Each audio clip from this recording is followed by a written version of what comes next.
ਹੁਣ ਉਸੇ ਨੂੰ ਨਾ ਮਾਰਿਆ ਮਾਰੇ कहते मिकी तेजाब प्याली कहते जरा ना मिकी घर छोड़ी है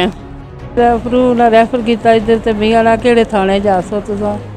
तो मैं अस घर जासा इन्हें थाना दसना मैं तुस थाने सलामगढ़ तुसें थाना लगना तुस जाओ मैं बच्चा मिगी ना होएगा लाख मैं फिर बच्चा आखने देगा उस बाद इत्थै जिसलै अस आए तो कागज इत्थै छीनी करने सीगे स्टाफ ने सामने खड़े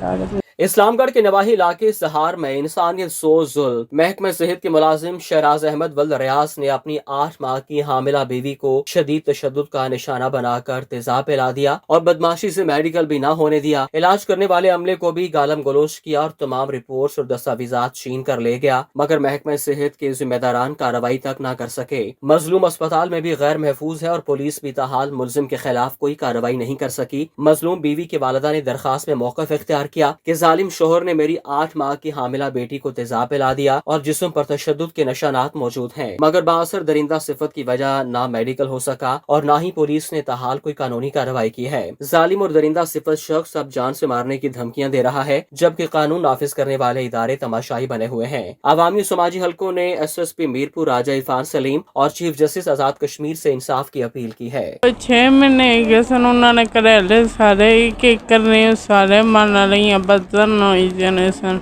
होई गए बिला वजह मैं फिर भी बर्दाश्त करने रही हूँ। हूँ 2 महीने गए सन हमारे हस्बैंड हमारे पर शद्दत करने से हमारे पर गला गला शक करने से मैं फिर भी बर्दाश्त करने रही हूँ।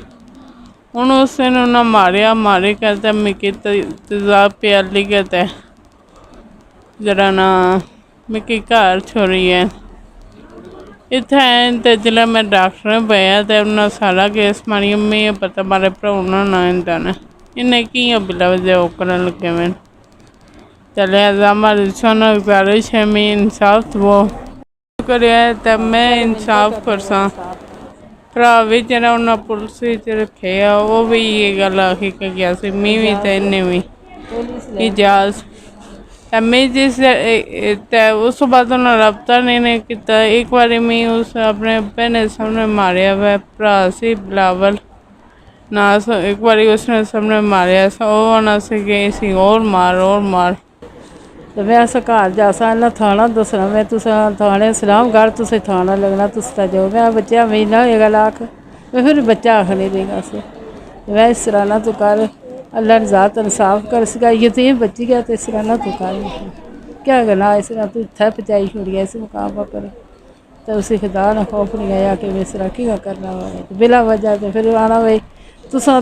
बच्चे से मारे स्टाफ ने सामने आना कि तू भाई मारिया तू मां मारिया।